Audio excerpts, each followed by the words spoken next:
Sir अरे जी। आपसे inspiration sir बहुत मिलता है सर। और अरे सर आपकी। मैंने ये हाँ देखा हाँ। ज्ञान रस से तो मैं बहुत, हाँ, बहुत पहले से सर मैं जुड़ा हुआ था। और बसंत जी को मैंने इनडायरेक्टली जानता था वाईपीए के थ्रू, लेकिन कभी इस जी तरीके जी से इंटरेक्शन नहीं हुआ इनके साथ। और इनके पोस्टर्स मैंने देखे कि संदीप सर का और ऐसे महानुभाव लोगों का एक वेबिनार हो रहा है, तो मैं मतलब रातों रात मतलब मैं इसको मतलब उनको मैंने भेजा भी कि सेंड मी द लिंक। और अरे थैंक यू मेरे फिर भाई, थैंक मतलब, यू। हाँ, और ऐसे मतलब आपसे जुड़ के सर बहुत अच्छा लगा कि हाँ मतलब ऐसे पर्सनालिटी से हम मिल रहे हैं जो मतलब उभरती हुई एक आज की डेट में युवाओं के लिए एक प्रेरणा स्रोत है अरे सर अरे, आप। ये तो और आपका सबका स्नेह है और चलता रहता है ये और यात्रा। और हम लोग को सर इंस्पिरेशन सर बहुत ज्यादा है हमको। और जितने भी मैं समझता हूँ मेरे एज के जितने भी मतलब वो होंगे, मैं भी एक एस्पिरेंट हूँ सर। नेट जी जेआरएफ जी। और यूपीएससी मेरी मेरा एम है सर। अरे वाह और बिल्कुल बिल्कुल, और जरूर सक्सेस आपकी होंगे। पोयम से सर, हाँ, आपकी पोयम से सर काफी ज्यादा इंस्पायर्ड रहता हूँ sir. Thank you sir, thank you thank you thank you so much sir. जैसा कि आपने कहा कि हम जो है चीजों को, आपने स्तुति नहीं की है अपनी कविताओं में राम, प्रभु श्री राम की। तो कुमार विश्वास जी की एक लाइन मुझे बहुत अच्छी लग रही थी कि उसमें कहते हैं वो कि यदि इंसान गांधी के मार्ग पर नहीं चल पाता है तो वो गांधी मार्ग बना देता है, ताकि उस सड़क पर ही चले कि गांधी के मार्ग। जी तो जी। प्रभु श्री राम को स्तुति करने से ठीक है, स्तुति करें हम, लेकिन उससे ज्यादा आवश्यकता है कि उनके जीवन में जो घटनाएं घटित हुई हैं उसको हम खुद से रिलेट करके और प्रेरणा लें। तो उस कविता को मैं, अगर आप सुनाना चाहें तो सुना बिल्कुल चाहेंगे। बिल्कुल, ईश्वर दरअसल आपसे यही चाहते हैं, वो मानव रूप में आए, वो यही आए कि भैया मैंने करके दिखा दिया, देखो मैंने किया, ऐसा हो सकता है, संभव है, तो वो तो तुम कर सकते हो। तो ईश्वर को अगर आप उनका जो वो कह रहे हैं, अगर आप उनकी बात नहीं माने और आप उनसे उनकी स्तुति ही करते रहे, तो आपको क्या फायदा मिलेगा और उनका उद्देश्य कैसे पूरा होगा? हम सब वो नहीं बन सकते, लेकिन अगर उस रास्ते में भी बढ़े ना, तो मैंने बताया ना, पा सके अल्पांश भी तो पूर्ण होगी साधना। कम से कम अगर हम जानते रहते हैं ना, तो कम से कम मेरी थोड़ी गलतियां कम हो जाती। बाकी कितना मुश्किल है, इतना त्याग, इतना सब चीजें, लेकिन वो रास्ता अगर अपनाए रहे तो कम से कम 60-70 साल की जिंदगी आराम से कट जाएगी। खैर, मैं आपको कविता की ओर ले चलता हूँ। प्रभु श्री राम पर मैंने एक कविता लिखी थी कि कैसे हम कहां तक टिक सकेंगे तो राम से संघर्ष हो। हम आपके सामने सिर्फ विकल्प रखेंगे, उनकी घटनाओं से हम परिचित हैं और उनके जीवन की घटनाओं को हम आपके साथ जोड़ेंगे और उससे प्रश्न रखेंगे कि क्या हमारे साथ यदि ऐसा हो तो क्या हम उसके सामने टिक सकेंगे। तो पहले मैं प्रभु श्री राम के बारे में कहा मैंने कि सहली सारी यातना और कर्तव्य सर्वोपरि रखा, सहली सारी यातना और कर्तव्य सर्वोपरि रखा, त्यागशील संकल्प को जिस तरह जीवित रखा, बोलो कहां तक टिक सकोगे यदि राम सा संघर्ष हो, यदि राम सा संघर्ष हो। कल मुकुट जिस पर साजना था, एक एक घटना सोचिए कि कल आपके पास आप आपका कोई रिजल्ट आने वाला है और रिजल्ट में आपने ये देखा कि उसमें लिखा है कि बसंत चौबे। आपने नाम देखा और बड़े वाह, अब तो मिल गया मुझे, लेकिन आपने आगे नहीं देखा। थोड़ी देर बाद देखे आप कि पिताजी का नाम अलग है, यानी मैं नहीं। How you feel? लेकिन यहां पर देखिए, कल मुकुट जिस पर साजना था, अब उसे सब कुछ त्यागना। निर्णयों के द्वंद से एक बालपन का सामना। आप क्यों, उनकी जिस उम्र में उनको राजकाज कितना प्रिय होगा, लेकिन उस समय पर उनको ये फैसले लिए उन्होंने। कल मुकुट जिस पर साजना था, अब उसे सब कुछ त्यागना था। निर्णयों के द्वंद से एक बालपन का सामना था। वचन भी था थामना, आदेश भी था माना। कुल की रक्षा करनी थी, रघुकुल रीत सदा चली आई, प्राण जग परिवचन न जाई। वचन तो सिर्फ दशरथ जी का था। वो वचन सुनना कोई नहीं, अगर वो कह देते कि बड़ा बेटा मैं हूं, राजा मुझे बनना है, प्रजा चाहती है, परिवार चाहता है, सब कोई चाहता है, वचन तुमने लिया दिया था, हम क्यों हो भाई रिस्पॉन्सिबल, हम क्यों ढोएं? ये भी एक नीति है, चल जाती है। लेकिन उनको पता था कि इससे क्या फर्क पड़ने वाला है, पीढ़ियां हमसे क्या सीख लें। कल मुकुट जिस पर साजना था, अब उसे सब कुछ त्यागना था। निर्णयों के द्वंद्व से एक बालपन का सामना था। वचन भी था थामना, आदेश भी था मानना। वचन भी था थामना, आदेश भी था मानना। अब प्रश्न है, इस द्वंद्व में सोचो से हमको, जब इस तरह की सिचुएशन आपकी पड़ जाए, इस द्वंद्व में सोचो से हमको, धर्म में तुम रख सकोगे? आपकी परीक्षा का रिजल्ट आना हो और कोई कहे कि ये यहाँ पर आप विजेता हो जाएंगे, और वहीं पर सामने आपके माँ बाप की तबीयत खराब हो, और उस समय पर आप कौन सा विकल्प चुनेंगे? कौन सी चीज आप छोड़ेंगे, कौन सी चीज को आप पकड़ना चाहेंगे। इस तरह के मुझे जो सहज रूप से उदाहरण है मैंने कह दी। इस द्वंद्व में सोचो स्वयं को, धर्म में तुम रख सकोगे, बोलो कहां तक टिक सकोगे यदि राम सा संघर्ष हो, यदि राम सा संघर्ष हो। प्रजा तो बस राम की थी, पूरी प्रजा चाहती थी कि राजकुमार राम ही राजा बने, बहुमत था उनको, लोगों ने तो बिल्कुल आंदोलन कर दिया। यदि आप रामानंद सागर की रामायण देखें तो आपको भी उसमें भी वो दृश्य कितना सुंदर दिखता है। प्रजा तो बस राम की थी, दुनिया उन्हें तो जप रही थी, वचन ही था तोड़ देता, धर्म ही था छोड़ देता, क्या फर्क पड़ता था। पर उन्होंने ऐसा नहीं किया, क्योंकि पीढ़ियां क्या सीख लेंगी, राम की चिंता यही थी, क्योंकि उन्हें उदाहरण बनना था। दरअसल उनको ये करके दिखाना था, ये उनकी रिस्पॉन्सिबिलिटी थी कि हम आने वाली पीढ़ी करें ना करें उनकी मर्जी, लेकिन मैंने अपनी औपचारिकता, अपना काम पूरा कर दिया, ये मैंने दिखा दिया कि उचित क्या है। हो छिन रहा एक क्षण में सब कुछ। प्रश्न है, जब सब कुछ आपके समय में, आपके पास सब कुछ होने वाला, पूरा गायब हो जाए, हो छिन रहा एक क्षण में सब कुछ, सोचो एक क्षण क्या करोगे, बोलो कहां तक टिक सकोगे यदि राम सा संघर्ष। एक घटना देखिए बसंत जी, आप सुबह किसी काम से अपसेट हो जाए, सुबह के समय कोई भी आपका प्रश्न समय पे ना मिले, कुछ भी चीजें आपकी ना मिले, तो आप पूरा दिन कैसा वो करते हो, आप पूरे दिन अपसेट रहते हो और जो जो भी मिलता है उसके साथ अपना बिहेव खराब ही कर लेते हो। ऐसा होता है ना। लेकिन जब उनको, जिनको जो राज्य से वनवासी होकर के चले आए, उससे जब केवट उलझ गया उनसे, तो केवट को भी बड़े प्रेम से समझा रहा है, कोई दिक्कत नहीं, केवट भी उनसे उलझ रहा है, क्योंकि वो जानता है राम अर्थात सरल, राम का मतलब होता है सरल, और सरलता किसी भी व्यक्ति का वो गुण होता है जिसमें सारे गुण रह सकते हैं, सभी गुणों का वो बहुत प्रिय घर होता है, ये हमेशा याद रखिए। सरलता सारे गुणों का सबसे प्रिय घर होता है। आप समझिए, दुनिया में आपको वही रिश्तेदार, वही दोस्त आपको पसंद होगा जो सरल होगा, जिसके सामने आप असहज महसूस नहीं करते, उसी के घर जाते होंगे। तो जब आपका वो प्रिय घर है, वो किसी का भी प्रिय घर होता है, तो समझिए कि सरलता तो सारे गुणों का घिर घर होता है। और ये भगवान में था, वो जानता था, उलझ गया भगवान से कि नहीं नहीं आपको तो आना ही, वो आप पांव धुलवाओ तो ही चढ़ने दो। वो उसके स्नेह को भांप रहे थे, वरना एक आदेश करते और ना तोड़ के बाहर फेंक दी जाती। भगवान भी कह रहे थे जाने दो केवट, जाने दो। केवट न जाने क्या किया था, सौभाग्य जो उसको मिला था, राम से ही तारने को राम से ही लड़ गया था, कुलवंश उसके तर रहे थे, सब राम अर्पण कर रहे थे। जब सब कुछ हो बिखरा हुआ, सब अस्त व्यस्त है, यहाँ वनवास चले आए, प्रजा उधर, ये वो सब, माँ बाप सब इस तरह से परेशान है, जब सब कुछ हो बिखरा हुआ, तुम सरल कब तक रह सकते, बोलो कहां तक टिक सकोगे यदि राम सा संघर्ष हो। फिर मैं आखिरी पंक्ति सुना देता हूं कि वह तो स्वयं भगवान, वह तो स्वयं भगवान था, पर कहां उसमें मान था, किरदार भी ऐसा चुना जिसमें सिर्फ बलिदान था, मात सेक्रीफाइस, आप सब कुछ। वह तो स्वयं भगवान था, पर कहां उसमें मान था, किरदार भी ऐसा चुना जिसमें सिर्फ बलिदान था, मर्यादा के प्राण थे रघुवंश के अभिमान थे, मर्यादा के प्राण थे रघुवंश के अभिमान थे। श्री राम के अध्याय से, श्री राम के अध्याय से एक पृष्ठ हासिल कर सकोगे, बोलो कहां तक टिक सकोगे यदि राम सा संघर्ष हो। ऐसे करके कुछ पंक्तियां लिखी थी कि मुझे उनके जीवन से हम सब क्या सीख सकते हैं, हम विद्यार्थी लोग क्या सीख सकते हैं।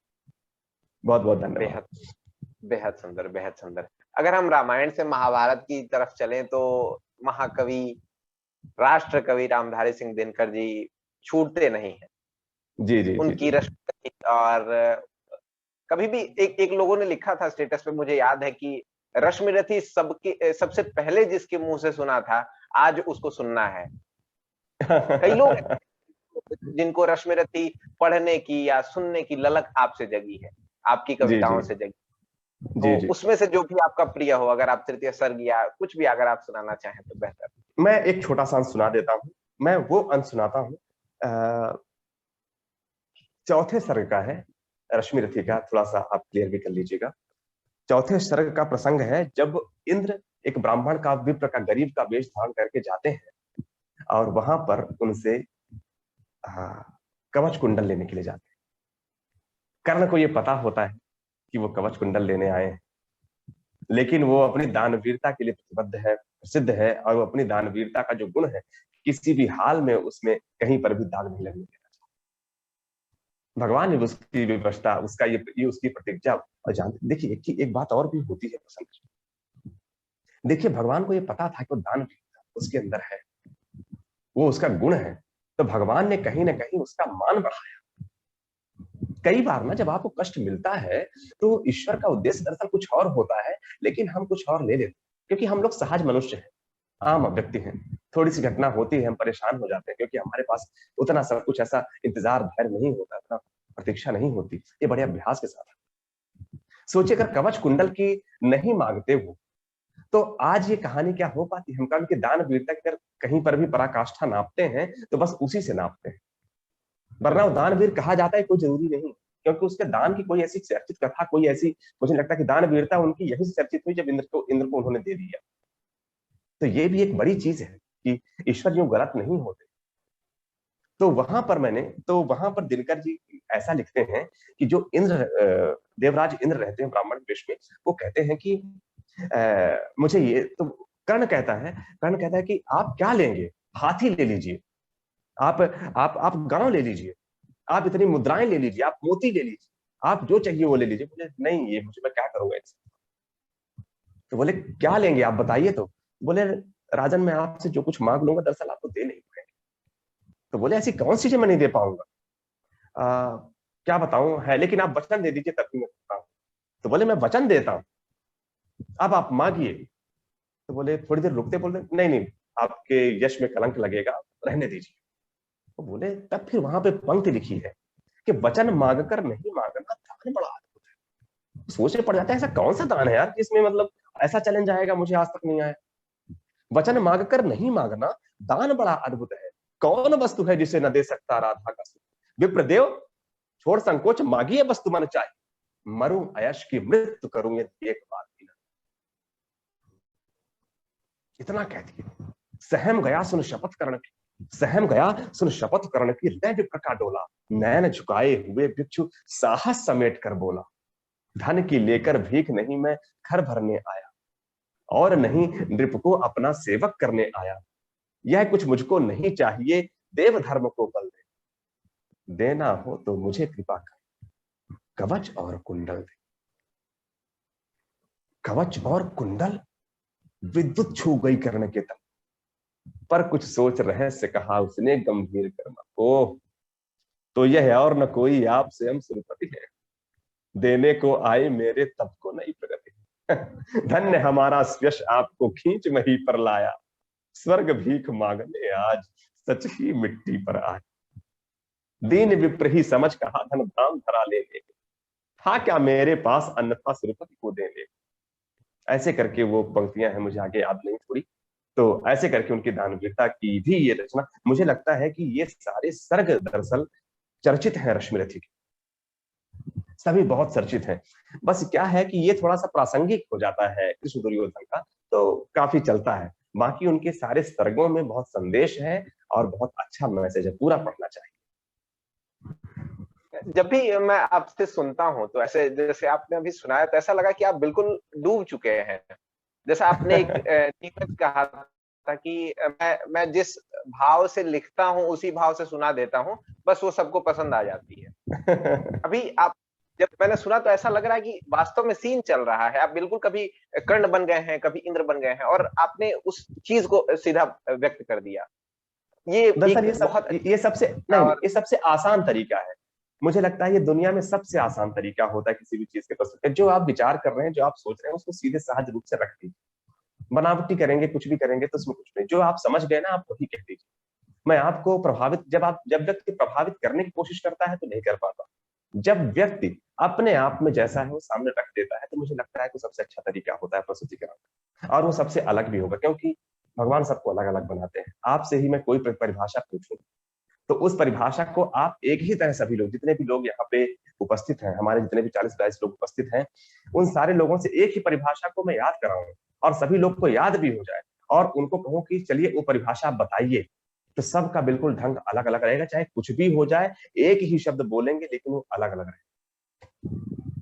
तरीका सोचे, इतने तरीके आ जाएंगे, लेकिन जब हम सोचेंगे कि मुझे बसंत चौबे जी की तरह बोलना है, तो वो उसका जो एक मूल तरीका है, जो कुछ नया कर सकता था, संभावनाएं थी उसमें, वो खो जाता है व्यक्ति। ये होता है।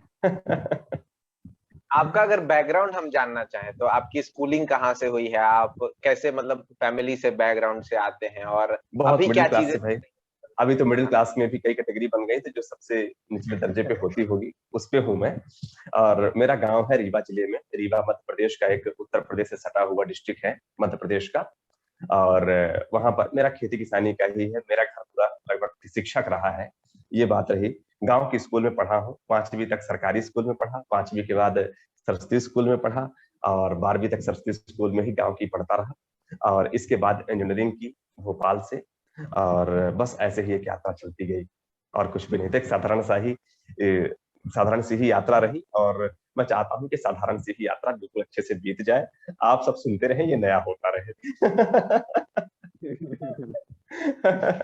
थोड़ी बहुत यूट्यूब के माध्यम से कविताएं आपको सुना देता हूँ, थोड़ा बहुत मेरा काम चल जाता है, और लिखने की प्रेरणा मिलती है, और बेहतर सीखने की प्रेरणा मिलती है। इसी बहाने आप सब जैसे नए लोगों से मुलाकात हो जाती है। अब और क्या चाहिए जिंदगी में। ऐसे चलता रहेगा, और जैसी जरूरत रहे, जरूरतें पूरी होती रहे। और कहीं पढ़ाता हूँ जाकर के इंजीनियरिंग कॉलेज में, तो अभी तो बंद है। और बस इस तरह की यात्रा चलती है, अच्छा लगता है, मैं बहुत आनंद में, बहुत खुश हूँ। आप हर सबकी किसी के दुआएं जीवन रहती में एक पड़ाव होता है कि इंसान ऐसा लगता है कि हाँ, इस घटना ने मेरे जीवन में बहुत ज्यादा परिवर्तन किया है, और इसके बाद मुझे लगता था कि मैं अलग इंसान हो गया, या फिर लगा कि हाँ, ये स्टेप मैंने उठा लिया, इसकी वजह से अभी जीवन बहुत अच्छा है। वो स्टेप आपके है। जीवन में क्या था? मैं जब 12वीं किया, 12वीं करने के बाद मैं अगर जैसा मैं याद कर पा रहा हूँ, जो मुझे लग रहा है, आपने अचानक ऐसा सवाल किया कि मुझे लगता है कि जो मेरे सहज रूप से भाव में आ रहा है, कोई गिनती नहीं की, लेकिन मुझे याद आ रहा है कि जब मैं 12वीं में था तो मेरे 12वीं में परसेंटेज कम आए, 12th में मेरे परसेंटेज कम आए। नया नया शहर में गया था, वहां पर 12वीं की पढ़ने, गांव का ही अपना रीवा डिस्ट्रिक्ट शहर है, वहां पर स्कूल में पढ़ रहा था। तो नया नया शहर में गया था, तो थोड़ा शहर का एक अलग माहौल, अलग हवा पानी सब चीजें थी, तो थोड़ा सा पढ़ाई में कम मन लगा। और घर चला आता था, घर की याद आती थी, ऐसे करके। और वहाँ का थोड़ा सा तौर तरीका, माहौल में थोड़ा एडाप्टेशन, तो मेरे परसेंटेज कम रहे। तो जब मैं इंजीनियरिंग करने गया, तब मैं सोचा कि मेरे पास अब कोई तरीका नहीं, मेरे पास ये तरीका है, तो मुझे यहाँ पे अच्छे से मन लगा के पढ़ाई करनी। वहां पर किया, कॉलेज में ही मौका मिला कि जो कुछ सोचता था, विचार करता था, वो लिखा। तो वही कविताएं लिखी। वहां पे 4 दोस्तों ने कह दिया, यार बढ़िया है तेरा, अच्छा कर रहा है, अच्छा लिख रहा है। तो वो एक मोटिवेशन मिला। और उसी मोटिवेशन से जब 2-4 बार ऐसे करके जब कंपनी में काम करने गया, तो वहां पर लोगों ने कहा, अप्रिशिएट किया कि तुम्हारा ये मुझे अच्छा लगता है, ऐसा लगता है, ऐसा 2-4 आप सबकी प्रतिक्रियाएं भी मिल जाती कि सर और लिखिए और इस तरीके से बनाइए। तो वो की यात्रा बस ऐसे चल पड़ी।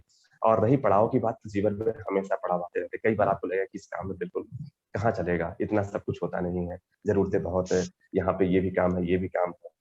और कविता आज आप सुन रहे हैं, आज बसंत जैसे लोग सुन रहे हैं, कल कोई कविता नहीं सुनेगा, तो फिर कैसा क्या होगा, दौर बदलेगा, इंजीनियरिंग का एक्सपीरियंस नहीं मिल पा रहा, बहुत सारी चीजें आती हैं। मैं आपके सामने इसलिए बोलना सहज महसूस कर रहा हूँ बसंत जी, क्योंकि यहाँ पर सारे विद्यार्थी जुड़े हुए हैं, और शायद ये कहानी से कनेक्ट कर पाऊँ। मैं जो महसूस कर रहा हूँ सीधे वही बोल रहा हूँ।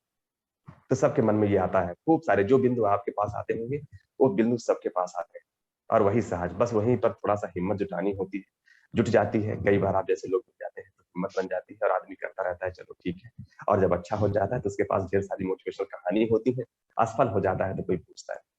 तो ये सब दौर का काम है, चलता है, होता है, हो जाता है सब कुछ। आपके जीवन में सफलता सफलता का पैमाना क्या है? क्या आप खुद को सफल मानते हैं, और किसे सफल मानते हैं आप? मैं सबसे ज्यादा सफल ये मानता हूँ कि जब मैं कुछ भी करता हूँ, कोई भी काम करता हूँ, उसमें किसी का भला हो जाता है।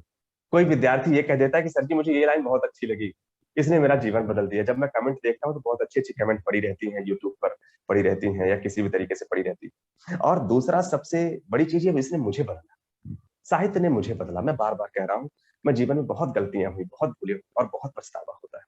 और मुझे लगा कि इस पछतावे का सबसे अच्छा तरीका ये है कि मैं इस क्षेत्र में जुड़ूं, और विद्यार्थियों के साथ में उनको अगर मैं कुछ पंक्तियों से अगर कर सकता हूं, अगर पंक्तियां उनको अच्छी लगती तो वो कर लूं।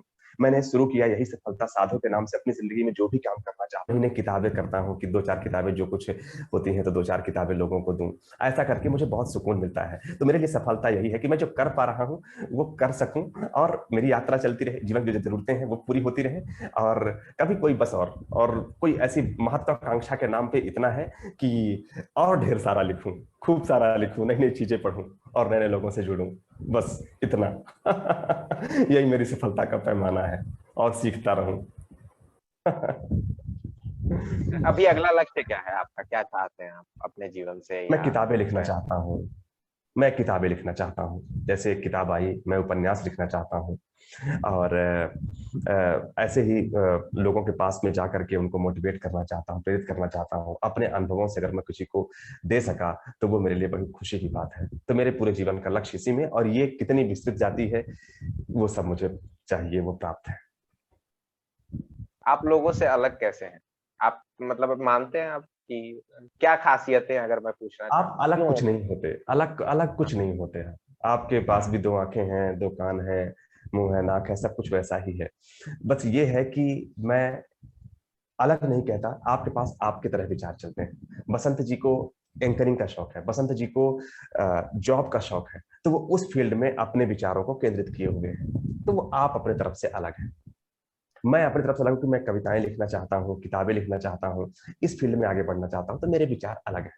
अब सपोज ऐसा समझिए कि अगर आपका कोई इंजीनियरिंग का विषय है तो वो आपके काम नहीं आएगा बसंत जी। यहाँ पे जो मेरे दोस्त इंजीनियरिंग के होंगे उनको ये बात समझ में आएगी। लेकिन गीत, कविता, कहानियां ऐसा विषय है जो सबके लिए जरूरी है, जो एग्जैक्टली। सबके काम आता है।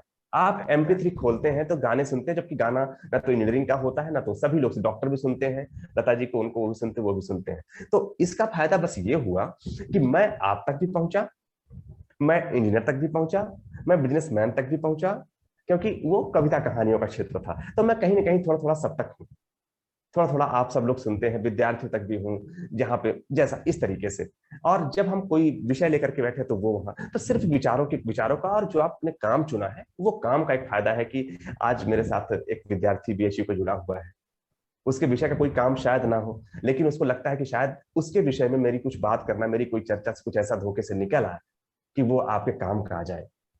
तो बस ये इस तरीके से, अब आप इसको अलग ना कहिए, बल्कि हमारा अपना काम है, आपका अपना काम है। हमारी इस धार में कहीं पर आपका भला हो जाता है, आपकी धार में कहीं मेरा भला हो जाता है। तो बस ये यात्रा चलती रहती है।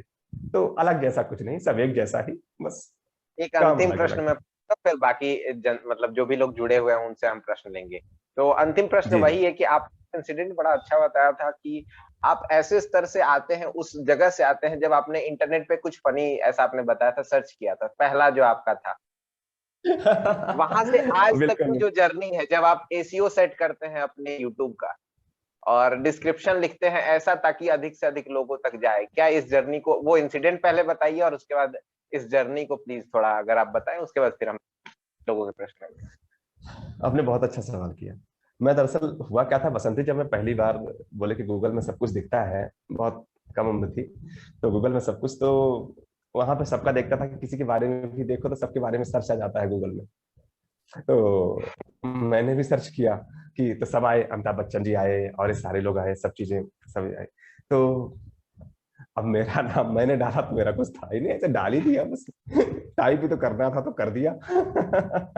तो टाइप पे कुछ भी नहीं आया। फिर मैंने गूगल में सर्च किया था, how we come in internet. Grammatically ये लाइन कितनी सही है आई डोंट नो, मुझे नहीं पता। यहाँ पे जो इंग्लिश के लोग होंगे तो वो थोड़ा सुधार लेंगे, लेकिन मेरी भावना बिल्कुल सही थी कि how we come in internet, मैं इंटरनेट में कैसे आ सकता हूँ। मुझे उसका जवाब मुझे पता नहीं क्या था, मुझे याद भी नहीं है। और फिर वो यात्रा, और बस अपना काम करता रहा। किसी ने कहा कि जीमेल का आपका अकाउंट हो तो यूट्यूब में अकाउंट बन जाता है, आप जो लिख रहे हैं उसको रिकॉर्ड कर लीजिए। रिकॉर्ड करके तो मैं अपने बाथरूम को चुना था। बाथरूम अगर आपके पास शुरुआत कर रहे हैं तो बाथरूम गेट खुला हुआ, बहुत अच्छा स्टूडियो बनता है, आपका आवाज थोड़ी इको करती है, थोड़ा इस तरह से। तो मैंने उसमें एक दोस्त थे मेरे, मैंने बताया कि मैं दोस्तों से बहुत अमीर रहा हूँ, मेरा किसी से बुरा अनुभव नहीं है, मेरे बहुत अच्छे दोस्त हैं सारे। तो मुझे वहां पर एक जन का मोबाइल था, उस मोबाइल पे रिकॉर्ड करता था और वो रिकॉर्ड करके डालना शुरू किया। और बस धीरे धीरे, मुझे कुछ पता नहीं था, बस मैं सहज रूप से डालता था और लोगों को पसंद आने लगा, पता नहीं कब। और बस ये यात्रा आप यहाँ तक लाती है कि यहाँ पे इतने दोस्तों के साथ में बैठा हूँ सर। ठीक है, अभी अभी मैं बाकी लोगों से भी प्रश्न लेने की कोशिश करूंगा। कि अगर हम लोग, जैसे कि हम लोग 20 साल के लगभग के जो युवा हैं, जो छात्र जीवन में हम लोग हैं, तो अगर हम लोग भी थोड़ी बहुत कुछ कविताएं लिख पाते हैं, जैसे कि मैं भी कुछ 5-10 कविताएं लिखता हूँ, कुछ अगर 10 लोग देखते हैं तो बोलते हैं ठीक ठाक कविताएं हैं, अच्छी है, कुछ लोग तारीफ करते हैं, कुछ कुछ अपना अपना सब वाह वाह। व्यक्तिगत मत व्यक्त करते हैं। तो अगर एक ठीक ठाक से, अगर एक अलग स्तर पे हम लोग अपनी कविता को ले जाना चाहें तो उसके लिए क्या करना होगा, ये पहला प्रश्न है। और इसी से जुड़ता हुआ प्रश्न है कि हम लोग चाहते हैं, कोई भी व्यक्ति अगर चाहता है कि अगर हम कुछ कविताएं लिखें, कुछ लिखें, तो उसे 4 लोग जानें, 4 लोग उसे पढ़ें, तो उसके लिए कौन सा एक प्लेटफॉर्म हम चुने। ये पहला कि कैसे एक अच्छे स्तर तक पहुंचे, और दूसरा कि कौन सा प्लेटफॉर्म चुने तो हम लोग को थोड़ी सी सहूलियत हो, थोड़ी 4 लोगों की सराहना मिले। बिल्कुल बिल्कुल। मैं आपका नाम जान सकता हूँ दोस्त? मैं आपका नाम जान सकता हूँ? नाम? जी, मेरा नाम केशव है। हाँ हाँ, केशव। केशव जी। खैर आपका नाम तो ऐसा है कि इसने दुनिया को ज्ञान दिया, उसकी तो कोई बात ही नहीं। खैर मैं आपके सवालों पर आता हूँ। सबसे पहली बात ये ना कि सबसे बड़ा जरूरी है ना लिखना, और लिखने के लिए सबसे अधिक जरूरी है ना कि हम पढ़ना। दरअसल पढ़ने से लिखने का कोई अधिक रिलेशन नहीं है, लेकिन एक रिलेशन कई तरीके से बनता है। ठीक है, मैं खजुराहो के बारे में 4 लाइनें पूछना चाहूंगा। अगर वो 4 लाइनें खजुराहो के बारे में बताएंगे तो तब बताएंगे जब वो कहीं खजुराहो तो कभी आए नहीं होंगे, और अगर आए हो तो मैं दूसरा शहर पूछना चाहूंगा।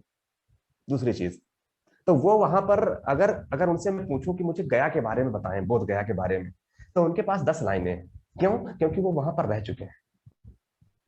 और अगर मैं पूछूं खजुराहो के बारे में बताइए, तो वो मुझे 10 लाइनें नहीं बताएंगे। वो 2-4 लाइनों में खजुराहो एक ऐसे करके वहां पे बहुत सारी मूर्तियां हैं, बहुत सारे ऐसे करके जो कुछ भी सुने, वो कैसे बताए कि कुछ सुने जाने। तो पढ़ना इसलिए जरूरी हो जाता है। जब हम पढ़ते हैं तो जानते हैं, और जब जानते हैं तो हमारे विचार एक आधार पर होते हैं। मैं जब छोटा था तो मैं जब दीवार बनाने की सोचता था तो मैं ये सोचता था कि दीवार के नीचे ये नींव क्यों डालते हैं, सीधे एक ईंटा रखें और ईंट रख करके दीवार बना दें। मैं सच में ऐसा सोचता था। मैं इतना ईंट लगाने के लिए क्यों करते हैं? तो मैं बहुत बहुत दिन तक सोचा। फिर मुझे बाद में बातें समझ में आई कि ये नींव इसलिए पड़ती है ताकि वो बेस बिल्कुल अच्छे से मजबूत रहे, तभी दीवार टिक पाती है। ये बाद मुझे पता चला। ये कैसे पता चला? जब मुझे किसी ने बताया। जब दीवार नापते थे, हमारे घर में कंस्ट्रक्शन चल रहा था, तो जब हम दीवार नापते थे तो दीवार नापने के लिए नहीं होता कि दीवार सीधी है कि नहीं, तो उसमें एक भारी भरकम एक पत्थर रख देते हैं और उसमें से धागा ऐसे, और वो लेवलिंग देखते हैं ऊपर और नीचे। मैं ये नहीं समझ नहीं पाता था कि ऐसा करते क्यों है, लेकिन जब बाद में जुड़ा तो पता चला कि ऐसा करते हैं। इसलिए पढ़ना जरूरी। अब हम उसमें कुछ भी लिख सकते हैं। अब हम नींव के महत्व को जान गए तो हम नींव के महत्व में अपने विचार दे सकते हैं कि नींव ऐसी होती, ये होती है, बोलते उदाहरण दे सकते हैं। इसलिए पढ़ना जरूरी है। तो उनके जो पहले सवाल का जवाब ये है कि सबसे पहले खूब ढेर सारा पढ़िए, पुराने लेखकों को, नए लेखकों को, आज के विषय पे, पुराने विषय पे जो आज चल रहा है उस पे, तो आपके भीतर विचार विस्तृत होंगे। और आप जब कुछ सोचेंगे तो सारे पॉइंट्स को ध्यान में रखेंगे, तो आपका लेखन लंबे समय के लिए होगा। सपोज हम बोल दें कि महंगाई बढ़ने का क्या कारण है। अब महंगाई बढ़ने का हम एक ही कारण देखें कि महंगाई, यार पेट्रोल के दाम बढ़े हैं तो महंगाई बढ़ी है, डीजल के दाम बढ़े, तो हमें इतने पॉइंट पता है। तो हम जब ऐसा लिख देंगे तो क्या सटीक उत्तर होगा? बहुत सारे बिंदु हैं जो काम करते हैं। भाई पेट्रोल भी तो किसी वजह से बढ़ रहा होगा, ये भी तो किसी वजह से होगा। तो जब सारे बिंदुओं को जानेंगे तो हम प्रॉपर लिख पाएंगे। तो जब हमारा, इसलिए पढ़ना, लिखना, देखना, वो सारी चीजें, वो सारी बातें, वो जब जितना पढ़ते हैं तो उस तरह से बेहतर हमारा लेखन होता है। तो सबसे पहले जितना ज्यादा पढ़ेंगे, जितना अच्छा पढ़ेंगे, उतना अच्छा विचार आपके विस्तृत होंगे, विचारों को अच्छा आधार मिलेगा और आप बेहतर लिख पाएंगे। और रही प्लेटफॉर्म्स की बात, तो बहुत आज के समय में तो बहुत प्लेटफॉर्म है, गिनती नहीं है। मैं खुद 3-4 जानता हूं, बाकी 40 नहीं जानता। एक YouTube बहुत अच्छा माध्यम है। यदि आप बहुत अच्छा कविताओं को प्रस्तुत कर पाते हैं तो YouTube अच्छा माध्यम है।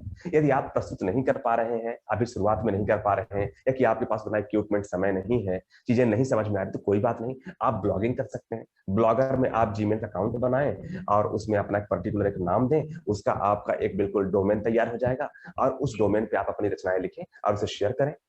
लोगों तक पहुंचेंगी, जो आपके व्हाट्सएप में जुड़े हैं, जो आपके कहीं पर जुड़े हैं, नए नए मुद्दों पे लिखते हैं, लोगों को जरूरत होगी जरूर देखेंगे, उनके काम की चीजें लिखें, अपने विचार लिखें, कुछ ऐसी नई चीज जो लोगों को नई दिशा दे, नया नया थॉट दे, कुछ भी नई नई चीजें दे, ऐसा कुछ लिखें। कोशिश ये जरूर करते रहे साथ में कि जो लिखे तो एंटरटेन ठीक हो, लेकिन कहीं संदेशप्रद हो तो अच्छी बात है। लिखने की तो हमें स्वतंत्रता है, अभिव्यक्ति की आजादी है, लेकिन एक मेरा जो विचार, एक सजेशन कि ऐसा लिखे कि हम कैसे भी हों, लेकिन जब हम संदेश अच्छा फैलाने का प्रयास करते हैं तो हम भी अच्छे अच्छे धीरे धीरे हो जाते हैं, वो संगति का असर पड़ने लगता है। तो अगर हम कई बार अच्छा लिखते लिखते ना हम भी उस तरह से हो जाते हैं, तो अगर हम अच्छे नहीं हैं लेकिन अच्छा सोच करके लिख रहे हैं तो धीरे धीरे हमारे अंदर भी उस तरह के भाव आने लगते हैं। ये मैं अपने उदाहरण से भी कह सकता हूँ। तो वो ऐसा अच्छा उद्देश्य बना करके लिखें। ब्लॉगिंग है, बहुत सारी चीजें, ब्लॉग है, यूट्यूब है, बहुत सारे ऑडियो ऐप हैं, वहां पर आप कर सकते हैं। आपके पास इंस्टाग्राम है, फेसबुक है, वहां पर वीडियो बना सकते हैं, वहां पर डाल सकते हैं। हाँ, धीरज रखना होगा, परेशान नहीं होना है कि लोग नहीं देख रहे, नहीं सुन रहे हैं। एक समय आएगा जब लोग देखना शुरू कर देंगे, लोग जानेंगे। अगर आप काम की चीजें लिखेंगे तो पक्का सुनते हैं। ईश्वर क्या करता है ना, वेट करता है। आप जब वो स्ट्रेंथ दिखा देते हैं तो आपको देना शुरू कर देता है। ऐसा विश्वास करिए, विश्वास में बड़ी शक्ति है और पक्का विजेता हो।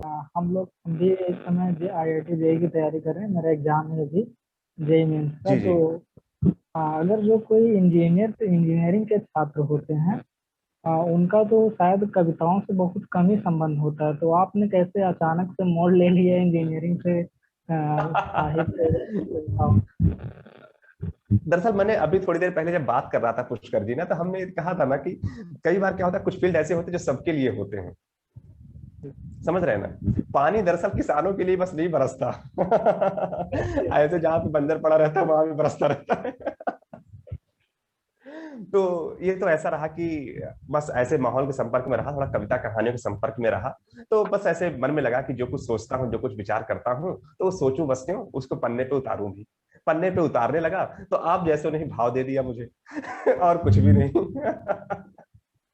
तो बस धीरे धीरे वो यात्रा इधर आ गई और कुछ भी नहीं पुष्कर जी, बस सीधी यही कहानी है उत्सव जी अपने प्रश्न पूछिए। आयोजक मंडल की स्वजनों को मेरा बहुत सादर प्रणाम। आदरणीय मुख्य अतिथि महोदय को भी मेरा सादर प्रणाम। मैं उत्सव जनपद सिद्धार्थनगर उत्तर प्रदेश से सर आपकी कविताओं को सुनता हूँ और आज मुझे बहुत अच्छा लग रहा है। मैं बनारसी अंदाज में, बनारस का रहने, मूल निवासी में बनारस का, तो मैं बनारसी अंदाज में बसंत जी को कई कुंटल धन्यवाद दूंगा पहले तो आप सबके कराने के लिए। और कोरोना काल में जिस मुहिम से बसंत जी जुड़े थे, मैं भी उसका कुछ दिनों तक सहयात्री रहा और अच्छा सुखद क्षण बीता है वो डॉक्टर कुमार विश्वास सर के नेतृत्व में और बहुत ही अच्छा रहा सब कुछ। जो भी संघर्ष का काल था वो बहुत ही मजबूती से लड़ा गया। मेरा प्रश्न है, मैं अपने मुख्य प्रश्न पे आता हूँ। अभी जब मैं शिक्षण कार्य करता हूँ, जब मैं अपने दिन प्रतिदिन की दिनचर्या में जब मैं विद्यार्थियों से मुखातिब होता हूँ, तो मैंने ये देखा कि उनके बीच में जो साहित्य है, असल में हर पीढ़ी के का संपर्क साहित्य से रहा है। तो जो ये नवागत पीढ़ी है, इस पीढ़ी का जो संपर्क है वो साहित्य से कुछ विचित्र सा होता जा रहा है, कुछ विचित्र साहित्यकारों से होता जा रहा है। मेरी चिंता ये रहती है, जैसे आज मैं बच्चों के मुंह से यदि कविताएं सुनता हूँ तो आज मैं ये सुनता हूँ कि आज बोतला खुल्लन दे, दारू शारू चलन दे, विस्की दा पैग लगा के सारी दुनिया भूल रहा है। या मैं भोजपुरी साहित्य में आता हूँ तो मुझे सुनने को मिलता है कि कोई अन्यथा नहीं लेगा, मैं एक शिक्षक के तौर पे बात कर रहा हूँ, सभी लोग एक शिक्षक के जो आगे चुनौती है उसको समझने की कोशिश करेंगे। किस तरह से जो हमारे एक गौरवशाली जो हमारा साहित्य है उससे इस नई पीढ़ी कैसे जोड़ा जाए। जैसे मैं डॉक्टर कुमार विश्वास साहब को बहुत धन्यवाद देता हूँ, दिल से धन्यवाद देता हूँ। उन्होंने जो तर्पण की सीरीज लॉन्च की, मैं उस तर्पण की सीरीज को सुनता था। उसका परिणाम ये हुआ, जब मैं रेगुलरली सुनता था तो एक दिन मैं सो के उठता हूँ और मेरे चाचा जी के बेटे, मेरे भाई साहब, वो उस समय 5वीं या 6वीं में थे, उनकी आदत थी कि वो सुबह सो के उठ के पहला काम करते थे हाथ मुंह धुल के बाल झाड़ते। तो अचानक से वो बाल झाड़ते समय मधुशाला की कुछ पंक्तियां गुनगुना रहे। तो मेरी नींद खुली, मैंने बोला ये आवाज कहाँ से आ रही, तो मैंने देखा कि वो सुन रहे थे। तो मुझे एहसास हुआ कि जो मैं सुनता था, ये सुनते सुनते इसको अच्छा लगा तो इसने भी अपने जीवन में उतार लिया। फिर मैंने ये देखा कि मेरी जो घर की जो पीढ़ी, अपने घर की जो थी, वो गाने से ज्यादा मीका सिंह, हनी सिंह, मैं बुराई की नहीं कर रहा हूँ, ये भी अपनी जगह पे सही होंगे, लेकिन इनकी जगह पे लोगों ने डॉक्टर कुमार विश्वास के तर्पण को स्वीकारा। लोगों ने जाना नागार्जुन कौन है, जयशंकर प्रसाद जी कौन है। मैं प्रसाद जी की कविता सुना करता था, आंसू मेरी बहन रोने लगती थी, इस करुणा कलित हृदय में विकल रागिनी बजती, क्यों शरों में वेदना आसीन कर। अभी